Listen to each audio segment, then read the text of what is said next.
बिस्मिल्लाहिर्रहमानिर्रहीम। अस्सलाम वालेकुम प्यारे नाजरीन, हमारे चैनल में खुश आमदीद। इस्लामिक वाक़यात और बयानात और कहानियों के लिए और मौजज़ात के लिए हमारे चैनल को सब्सक्राइब करें, जो कि बिल्कुल फ्री है। आज का हमारा टॉपिक दज्जाल पर है। सही हदीस नंबर 2240 में है, नवास बिन समान कलाबी रज़ी अल्लाह ताला अन्हा कहते हैं कि रसूलुल्लाह सल्लल्लाहु अलैहि वसल्लम ने एक सुबह दज्जाल का जिक्र किया तो आपने उसकी हकारत और उसके फितने की संगीनी बयान करते हुए दौरान गुफ्तगू आवाज़ को बुलंद और पस्त किया, हत्ता कि हमने गुमान किया कि वो मदीना की खजूरों के झुंड में है। फिर हम रसूलुल्लाह सल्लल्लाहु अलैहि वसल्लम के पास से वापस आ गए। जब बाद में फिर आपके पास आ गए तो आपने हम पर दज्जाल के खौफ का असर जान लिया और फरमाया, क्या मामला है? हमने अर्ज़ किया, अल्लाह के रसूल, आपने सुबह दज्जाल का जिक्र करते हुए उसकी हकारत और संगीनी बयान करते हुए अपनी आवाज़ को बुलंद और पस्त किया, यहाँ तक कि हमें गुमान होने लगा कि वो खजूरों के दरमियान है। आपने फरमाया, दज्जाल के अलावा दूसरी चीज़ों से मैं तुम पर ज़्यादा डरता हूँ।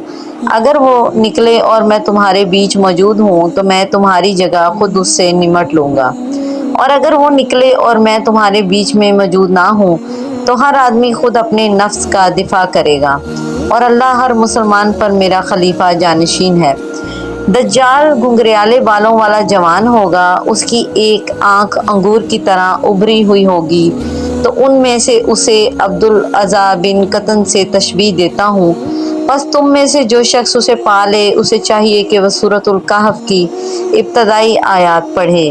वो शाम और इराक के दरमियान से निकलेगा और दाएं बाएं फसाद फैलाएगा।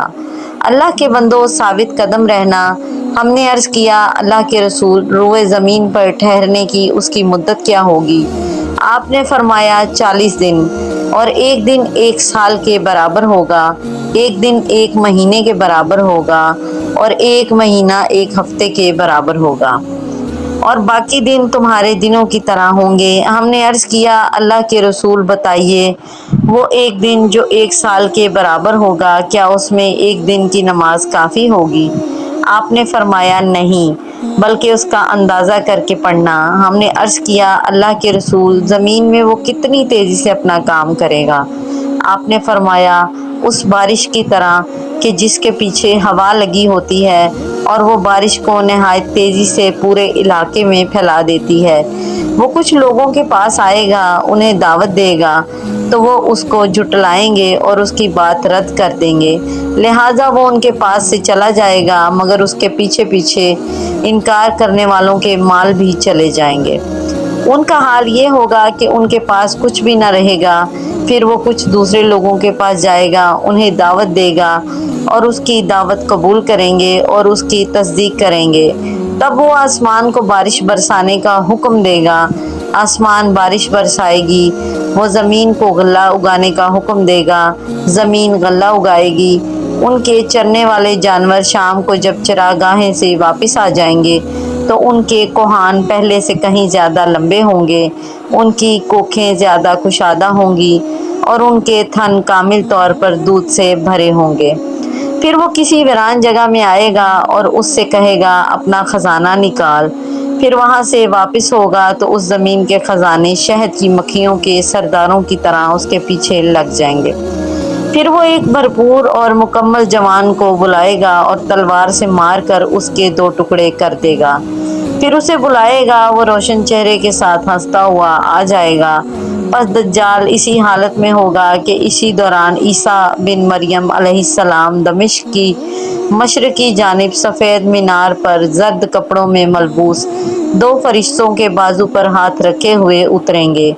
जब वो अपना सर झुकाएंगे तो पानी टपकेगा, और जब उठाएंगे तो उससे मोती की तरह चांदी की बूंदें गिरेंगी।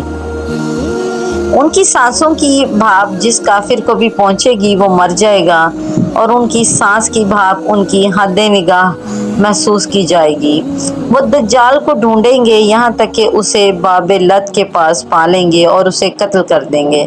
इसी हालत में अल्लाह ताला जितना चाहेगा ईसा अलैहिस्सलाम ठहरेंगे। फिर अल्लाह ताला उनके पास वही भेजेगा कि मेरे बंदों को کوہ طور کی طرف لے جاؤ، اسی لیے کہ میں نے کچھ ایسے بندے اتارے ہیں جن سے لڑنے کی کسی میں تاب نہیں ہے۔ اللہ تعالیٰ یاجوج ماجوج کو بھیجے گا اور وہ ویسے ہی ہوں گے جیسا اللہ تعالیٰ نے کہا ہے۔ ہر بلندی سے پھیل پڑیں گے الانبیاء۔ ان کا پہلا گروہ شام کی بحیرہ طبریہ نامی جھیل سے گزرے گا اور اس کا تمام پانی پی جائے گا، پھر اس سے ان کا دوسرا گروہ گزرے گا تو کہے گا اس میں کبھی پانی تھا ہی نہیں۔ پھر وہ لوگ چلتے رہیں گے یہاں تک کہ جبل بیت المقدس تک پہنچ جائیں گے تو کہیں گے ہم نے زمین والوں کو قتل کر دیا، اب آؤ آسمان والوں کو قتل کریں۔ چنانچہ وہ لوگ آسمان کی طرف اپنے تیر چلائیں گے، چنانچہ اللہ تعالیٰ ان کو خون سے سرخ کر کے ان کے پاس واپس کر دے گا۔ اس عرصہ میں عیسیٰ بن مریم علیہ السلام اور ان کے ساتھی گھر رہیں گے یہاں تک کہ شدید قحط سالی کی وجہ سے اس وقت بیل کی ایک سیری ان کے لیے تمہارے 100 دینار سے بہتر معلوم ہوگی۔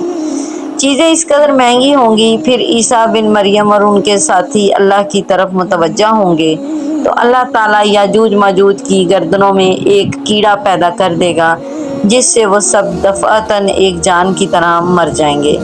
عیسیٰ اور ان کے ساتھی پہاڑ سے اتریں گے تو ایک بالشت بھی ایسی جگہ نہ ہوگی جو ان کی لاشوں کی گندگی، سخت بدبو اور خون سے بھری ہوئی نہ ہو۔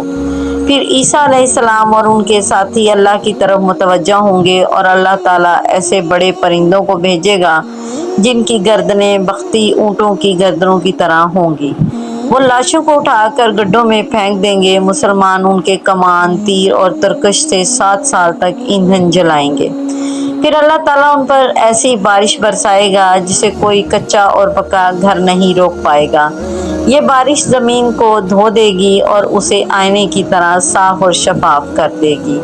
پھر زمین سے کہا جائے گا اپنا پھل نکال اور اپنی برکت واپس لا۔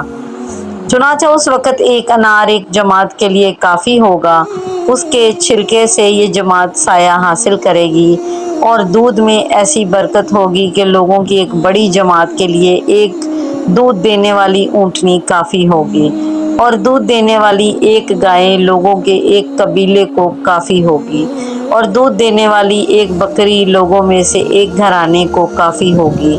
لوگ اسی حالت میں کئی سالوں تک رہیں گے کہ اللہ تعالیٰ ایک ہوا بھیجے گا جو سارے مومنوں کی روح قبض کر لے گی اور باقی لوگ گدھوں کی طرح کھلے عام زنا کریں گے۔ پھر انہی لوگوں پر قیامت ہوگی۔ امام ترمذی کہتے ہیں کہ یہ حدیث حسن صحیح غریب ہے، ہم اسے صرف عبد الرحمن یزید بن جابر کی روایت سے جانتے ہیں۔ تخریج الحدیث صحیح مسلم 20-29-37۔ ہماری ویڈیو اچھی لگی ہے تو اس کو لائک کریں، ہمارے چینل کو سبسکرائب کریں۔ جزاک اللہ۔